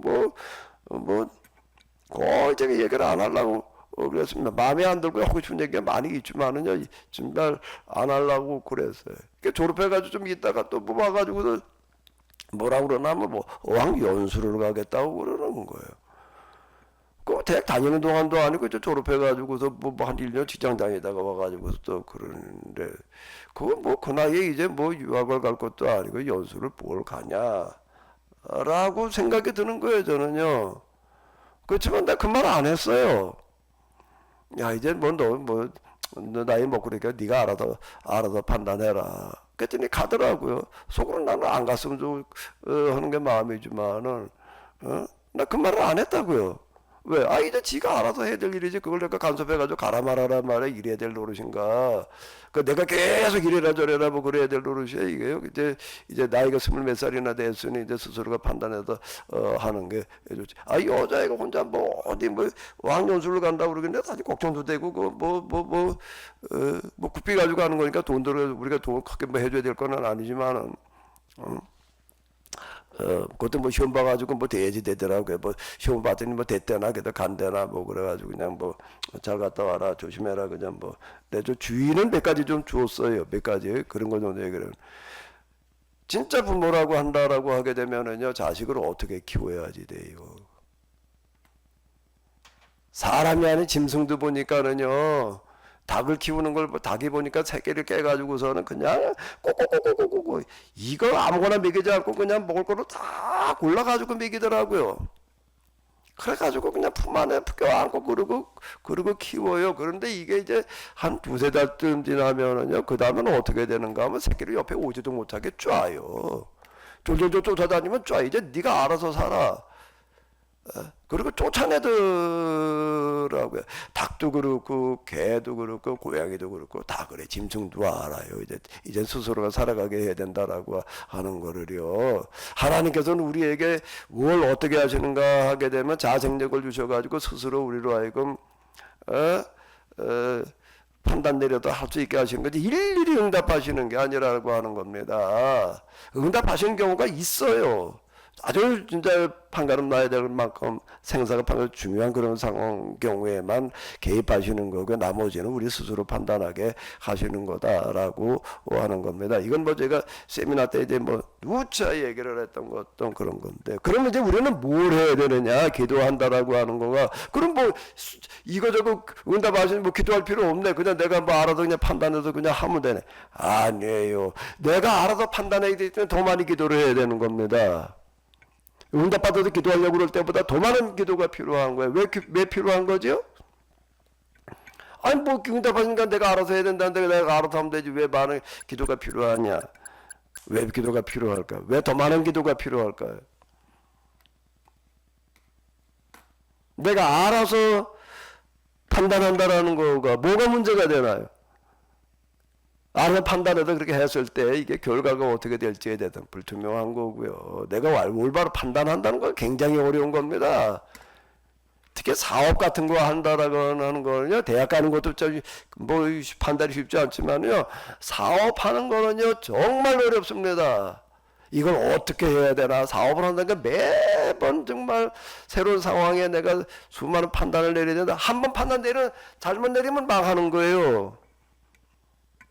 삼성 우리나라 뭐 삼성 반도체 그러면 뭐 세계 최고 그랬습니다. 근데 한번 판단을 잘못 내려가지고 요즘 아주 굉장히 고전하고 있어요. 오히려 삼성보다 지금 SK가 또 앞서 나갈 정도로다 가지고 그러고 있는데 왜 그런가 HBM이라고 하는 어떤 그런 거 이제 반도체 만들어 가지고서 이제 위로 쌓아 올려가지고서 연결시키는 뭐 그런 거 있더라고. HBM이라고 하는 어떤 그런 거가 이제 고용량이에요. 그러니까 이거는요 이런 것들이 있을 때 삼성에서는 판단을 잘못해가지고서 뭐 이런 거 앞으로 뭐 필요 없다 그래가지고 그 부서를 아예 없애버렸다고요. 근데 SK에서는 야 이게 앞으로 각광받을 수 있다 그래가지고 집중적으로 다 그걸 또 강화시켜가지고 그러거든. 그러니까 지금도 삼성이 고전하는 거는요. 이놈을 없애버렸다가 부서를 없애버렸다가 나중에 가서 보니까 이제 이게 뭐 HBM AI가 들어오면서 요즘 뭐 그게 아주 그냥 최고로 잘 팔리, 최고가로 잘 팔리는 그런 반도체가 돼버린 거야. 그게 없애놓으면 부서를 갖다가 다시 만들어가지고 또 그렇게 뒤쫓아가려니 이게 되나 지금요. 그게 허덕거리고 있는 거예요. 그게 지금요. 예? 판단을 한번 잘못 내려놓으면 이 모양이 되는 거예요. 그러니까 어려운 겁니다. 이거를. 그때 왜 그렇게 판단했어?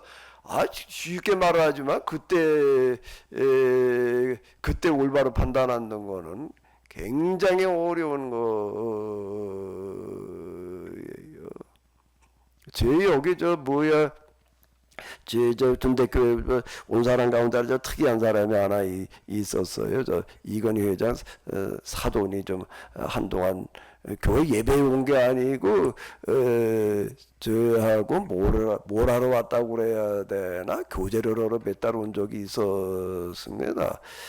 어떤 사람이 소개를 하기로 뭐 여기 어떤 목사가 있는데 이 사람은 뭐 그냥 진짜 아주 큰 구상을 하고 있는 사람이다 말이야. 뭐 나라를 어떻게 바꿔야 된다 그런 사람이다. 이제 그리고 떠주고 그러니까 이제 뭘 하려는 그런 사람인가 하고 이제 이렇게 한동안 온 사람이었는데 이건희 회장 사돈이 오니까는요 그 사람만 오는 게 아니라 주변에 따라다니는 사람 따라다니는 거야. 데리고 오는 거 아니라 한 11명 되더라고요.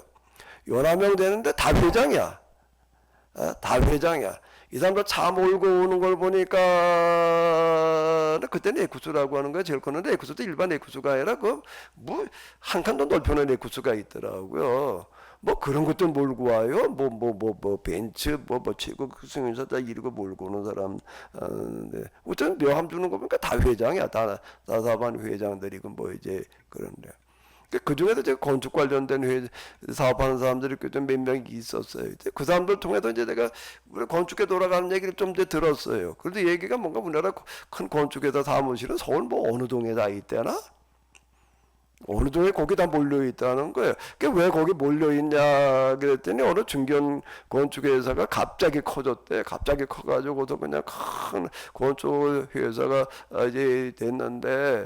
그 사람은 어떻게 가지고 갑자기 그렇게 그 사업이 잘 됐냐 그러니까 그 사무실 터가지고 와서 그렇다 이렇게 소문이 났다는 거예요. 그래가지고 그냥 그 소문 듣고도 너도 나도 건축회사 우리나라 큰 건 뭐 큰 회사들 다 그쪽으로 옮겼단 말이야 사무실을. 말이 안 되죠 우리는요. 아니 그 뭐 건축회사 가는 잘 된 게 무슨 그 사무실 터가지고 와서 그랬겠어. 그 사람들도 알아요. 우리만큼 몰라서 그런데도 옮기는 게 아니에요. 왜 그런가 하면 그건 알지만은 불안한 거예요. 지금은 좀 그래도 웬만큼 중견기업이다 대기업이라고 그러지만 이거 어느 날 망할 수 있거든요. 그러니까 참 불안하니까 이제 지푸라기라도 잡고 싶은 심정에서 이렇게 움직이는 어떤 이런 거지요. 전에 우리나라에 저 에베레스트산 그 최고 봉 올라다니는 그 전설적인 누구 있더라고요. 그 사람 그 에베레스트산 올라가는 거 이렇게 보니까는요. 그 같이 취재해가지고 찍어주면서 보여준 거 보니까 올라가면서 그냥 뭘 계속 이거 손바닥만한 걸 이렇게 던지면서 올라가더라 종이짝을요. 뭐 삐라처럼 그냥 왼쪽으로 오른쪽으로 그냥 수시로 그렇게 던지면서 올라가요. 그럼 무얼 저렇게 집어 던지나 그랬더니 부적이라는 거예요. 부적으로 그렇게 던지면서 올라가더라고요. 우리는 그러니까 부적 던진다고 뭐 효력이 있냐 말이야. 그 사람들도 부적 던진다고 효력이 있다고 생각하지는 않거든요. 그런데 불안한 거예요. 그거 갖다 여참 죽으니까 사람이 누구나 가다 판단 내린다는 건 그만큼 어려운 겁니다. 이번 이 등정을 가야 되나 말해야 되면 등정 갔다가 이거 날씨가 갑자기 변덕이 오게 되면 또 뭐 위험해서 죽을 수도 있는데 말이야. 이거 판단 내리는 게 일기예보 뭐죠? 일기예보와 상관없이 몰려오는 경우들이 눈사태 나는 경우들이 허다하니까 눈사태까지 일기예보 해주는 거는 아닌 거예요. 그러니까 불안한 거예요. 그러니까 불안한 마음을 어디에 가도 어떻게 할 방법이 없으니까 그러고 던지고 올라가는 건데 우리가 똑같은 얘기입니다. 우리가 하나님께도 이래라 저래라 말씀을 안 해주시고 응답을 안 해주시고 이제 네가 한번 잘 스스로 판단해봐라. 네가 올바르게 판단한 그 판단에 내가 함께 하겠다라고 말씀하실 때에는요 더 많은 기도가 필요한 거예요. 그럼 무슨 기도가 이제 있어야 될까요? 여기에 무슨 기도가 있어야 되는 거지요? 우리가 기도하는 사람이, 기독교인이 스스로 올바른 판단을 내려 행동해야 된다면은요, 뭐가 필요할까요? 수험생이 시험 보려고 한다면은요, 공부 열심히 안 해놓고라도 하나님만 믿고 나서 시험 보겠다 그러면 말이 안 되는 거고 똑같은 얘기입니다. 시험을 보려고 한다면은요, 뭘 해야 되는 거예요? 제가 시험 볼 분야에 대해서 다 알아야지. 알아도 똑바로 알아야지 시험을 똑바로 보는 거지요. 똑같아요. 원리와 이치는요. 원리와 이치로 이해를 하고 들어가야 되는데요. 내가 스스로 판단을 내려가지고 행동하려고 한다면은요, 알아야 돼. 뭘 알아야 돼? 하나님이 어떤 분인지, 기도가 어떤 건지, 기도의 세계가 어떤 건지. 우리가 판단을 내릴 때에는 성경 뭐 어디에 보니까 누가 어떻게 했는데 이런 걸 염두에 두고 될 때 그 성경을 똑바로 알아야 되는 거지. 그게 이거는 뭐가 되는가라고 하게 되면 하나님과 성경에 대해서 또 성경을 똑바로 이해한다는 건 신학 일반적인 거고 많이 관련된 이런 것들은 내가 충분히 알지 않으면 올바른 판단이 나올 수가 없어요. 이게요. 그러니까 기도라고 하는 것은 결국에 가서는 기도만 그냥 열심히 한다고 끝나는 게 아니라 올바른 이해, 내가 이해한 만큼 영성이 성장된다는 얘기가 이 얘기예요. 뭘 이해하라는 얘기예요. 뭘 이해를 해야 돼. 영성이라고 하는 거는 내가 진짜 이제부터 신비하게 그냥 은혜를 받아가지고 기도하는 것마다 다 응답 받아가지고 이렇게 하는 게 아니라 그렇게 되면 다 마귀로 넘어가는 거예요. 그거는요. 정말 하나님 앞에서 내가 올바른 판단을 내리고 행동을 해야 된다라고 할 때 올바른 판단 내리기 위해서는 올바른 이해 아는 게 먼저 전제되지 않고는 안 되는 거예요. 그러니까 이해한 만큼 된다는 얘기가 이 얘기가 되는 겁니다. 이게 원리와 이치예요. 시험 보러 가는 학생이 공부한 만큼 시험 보는 거 점수 나오는 거지. 공부하지 않고 시험 점수가 잘 나왔다 그러면 모순인 거예요. 올바른 이해가 없이 올바른 판단이 어떻게 가능해요? 그러니까 이거를 위해서는 어마어마한 기도가 필요한데 하나님을 이해하려면은 기도하지 않고 하나님을 어떻게 이해를 해? 성경과 신학이라고 하는 것도 그 영감에도 의심이 아니고서는 안 되는 건데 영감이 그냥 덮어놓고 오나?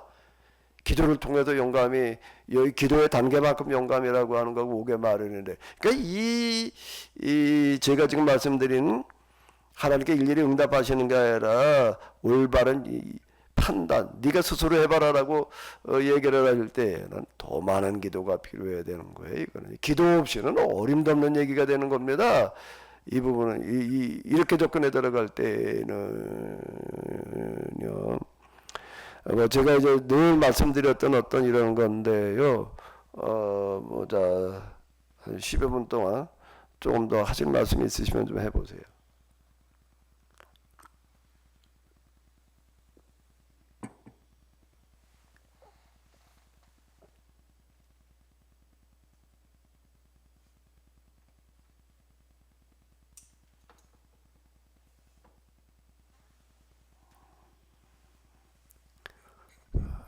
뭐 다 이해하셨나요?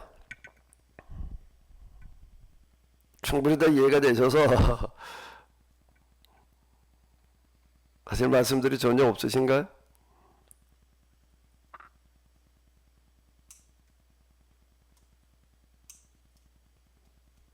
목사님, 예, 말씀하세요. 성경과 영성에 대한 올바른 이해 없이 기도를 많이 할 경우 잘못된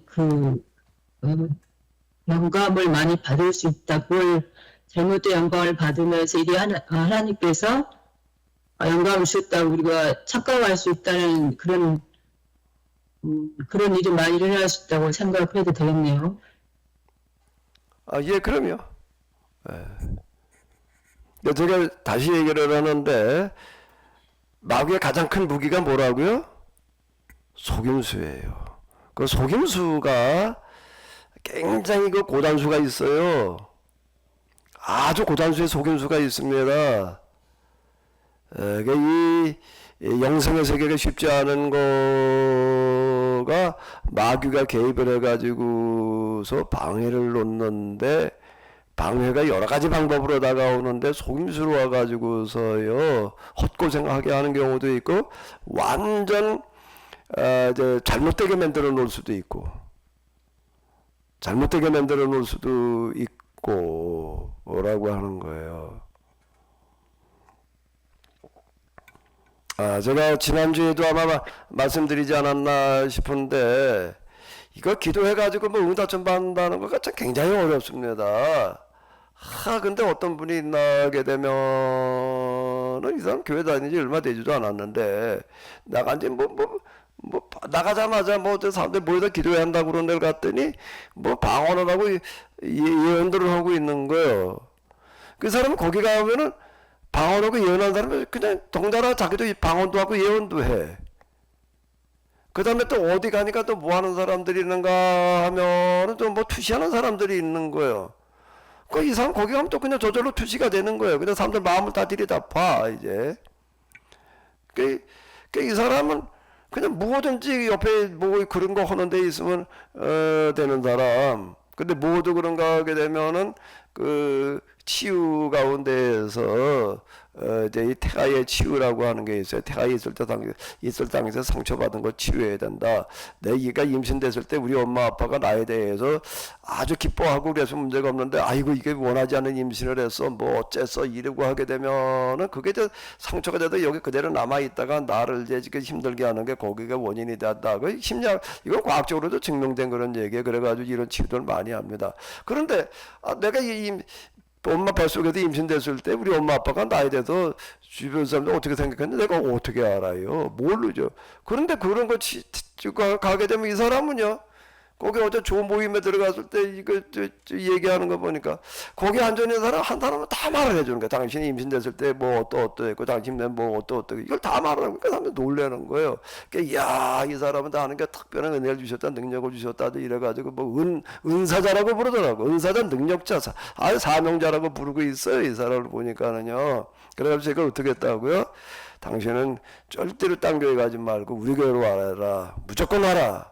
안 오면 안 된다. 내가 이렇게 얘기를 해. 우리 교회 무조건 출석시켰고 내가 뭐라고 얘기를 하냐면 지금 당신이 하고 있는 거는 은사도 아니고 능력도 아니고 사명도 아니고 다 중에 신학교 가라고 그러는 거야. 이 사람은 나이가 한 40 넘은 여자인데 고등학교만 나온 여자인데 신학교 가라고 그런다는 거예요.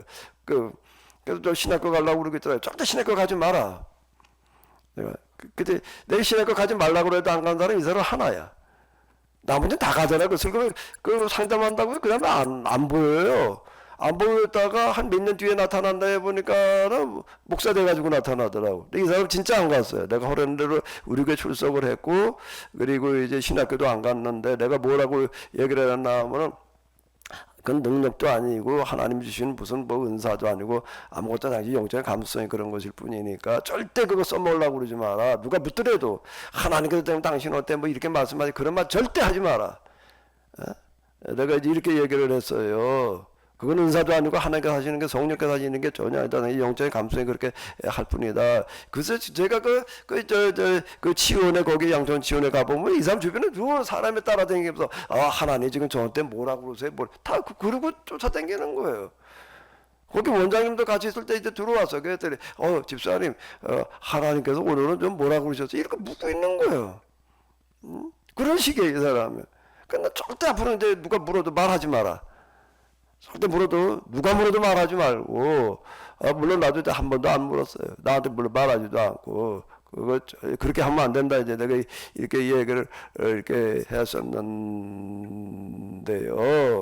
이 얘기예요. 자, 우리 고용성 목사님. 예, 질문할 기회 주셔서 감사합니다. 예전에 제가 영상신학을 공부할 때 가졌던 의문을 마침 목사님께서 좀 언급하는 것 같아서 질문 드리면요. 그 사람이 어떤 세계관을 갖고 있느냐, 또는 어떤 철학을 갖고 있느냐, 또는 또 어떤 신학을 갖고 있느냐에 따라서, 그건 일종의 이해의 정도죠.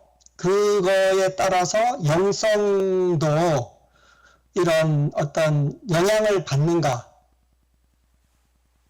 목사님 말씀은 당연한 귀결로 되는 것 같은데 조금만 제가 부연 설명하겠습니다. 저를 지도했던 그 교수님이 우리가 영성신학을 한참 공부하는데 불교 영성에 대해서 별다른 이런 뭡니까 부정적인 평가를 하시지 않더라고요. 그리고 또 이슬람도 영성이 있고 각자 종교마다 영성이 있는데 그러면 이게 참 그때 당시에는 많이 헷갈리더라고요. 그러니까 이 정도 제가 좀 질문 드리겠습니다.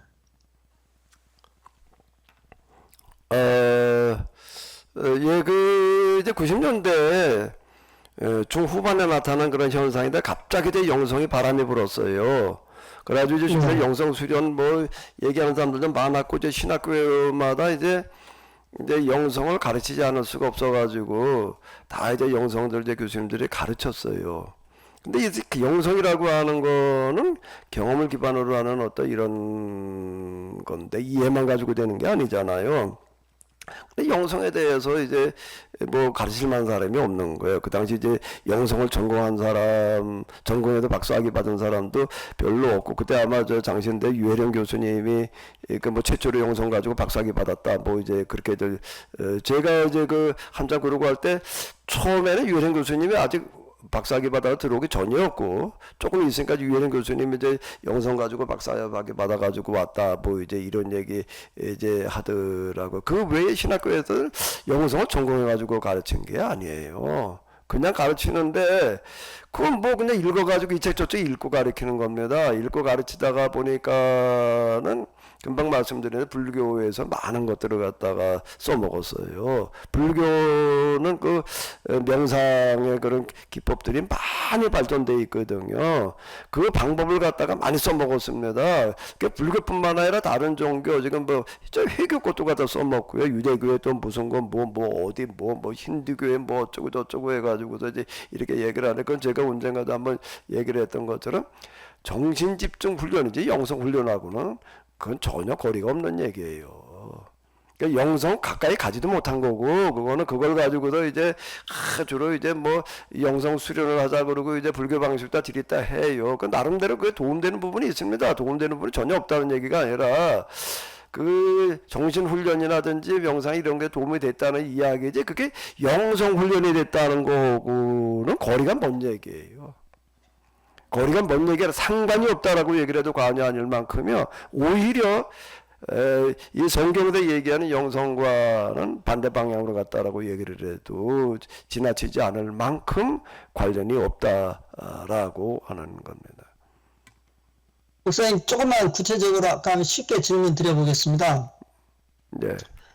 구속사 신학을 갖고 있는 사람이 경험하는 영성과 목사님을 통해서 케노시스 계약법적인 이런 이해를 갖고 있는 사람이 경험하는 영성이 다를 수 있습니까? 당연히.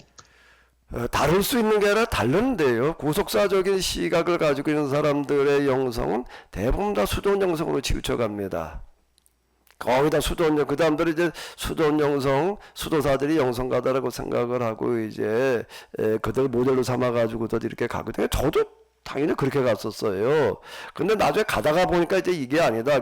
제가 지금 이제 그 수도원 영성은 그 성경의 영성이 아니라 헬라 영성이다. 헬라의 근둔자들을 이제 본따 가지고 하는 어떤 이런 거고, 서양 기독교 신학도 헬라 철학에 기반을 뒀고, 영성 운동도 헬라 문화의 금욕주의자들, 즉 은둔자들을 이제 본따 가지고서 시도를 했다. 그 은둔자들이 시도하고 있는 이 고도, 굉장히 그 은둔자들이 시도하는 게 종교적인 부분이 강해요. 그게 이제 정화, 조명, 합일이라고 도식에 그 플라톤 철학이 들어있는 얘기예요.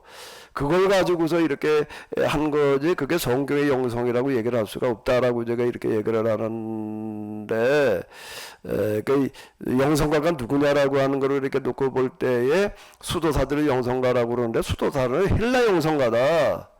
성경의 영성가는 예언자들, 예수님 사도들이다. 이제 이렇게 제가 얘기를 합니다. 얼마 전에도 제가 우리 그 감신 교수를 만났을 때 이제 얘기를 하다가 이제 제가 간단하게 좀 얘기를. 그럼도 감신에서 영성 가르치는 분이에요. 실천신학 전공자니까 지금도 가르치고 있고요. 좀 은퇴하셨지만 그래도 그 심리학적인 그런 거 가지고 이렇게 이제 하고 있더라고요. 그분하고 이렇게 얘기를 하다 보니까 자기도 뭐 미국에도 박사학위 받고 나가지고 몇 달 동안 수도원에 가가지고 영성실은 다 받고 왔다. 그런데 예언자 영성, 거기 가면은 뭐 예언자 영성도 다루고 뭔 영성 다 다룬단 말이야. 이렇게 얘기를 해요. 예언자 영성이, 그러니까 불교 영성, 무슨 영성 중에 하나로 보는 거예요.